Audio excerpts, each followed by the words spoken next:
নারীরা কখনোই তার সাথে অন্য কারো তুলনা করাটা মোটেই পছন্দ করে না।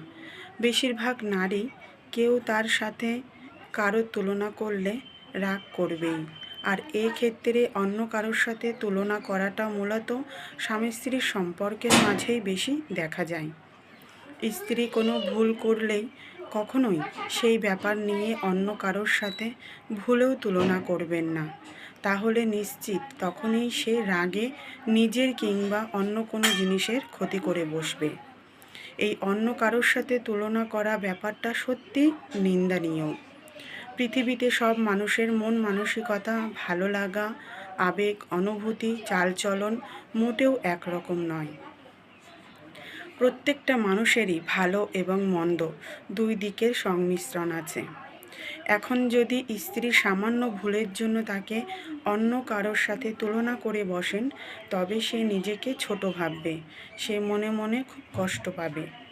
স্ত্রী কোনো ভুল করলে কারোর সাথে তুলনা না করে অন্তত তার সাথে একান্ত আলোচনা করাই যায়। তাকে বোঝানো যায়, এটা এভাবে না করে যদি এভাবে করতে, কিংবা এই কথাটা এইভাবে না বলে যদি এইভাবে বলতে, তবে সত্যিই আরও ভালো হতো। তাকে বলাই যায়, তুমি এটা না করে যদি এটা এমনটা করতে, তবে আমার ভালো লাগতো, এটা আমার মোটেই পছন্দ নয়। ব্যাস এইটুকু বললেই স্ত্রী নিশ্চয়ই ততটা রাগ কিংবা কষ্ট পাবে না, যতটা সে অন্য কারোর সাথে তুলনা করলে পায়। স্ত্রীদের শুধু দোষ ধরতে যাওয়া মানুষগুলোই সাধারণত স্ত্রীদের ভুল ধরা নিয়েই ব্যস্ত থাকে।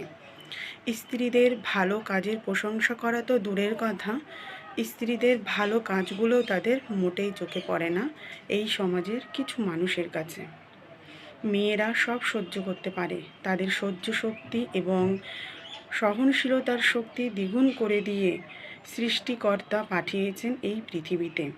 কিন্তু তাই বলে যে মেয়েরা অবহেলা, অন্য কারোর সাথে তুলনা করাটা মেনে নেবে, এমনটা মনে করলে আপনি নিশ্চিত বোকা হয়ে যাবেন।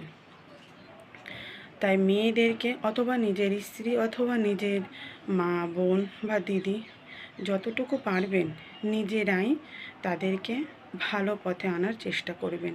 অন্য কারোর সাথে তাদের বিষয়ে কোনো রকম আলোচনা করে তাদেরকে ভালো পথে আনার চেষ্টা করবেন না, তাতে বরং ক্ষতিই হবে।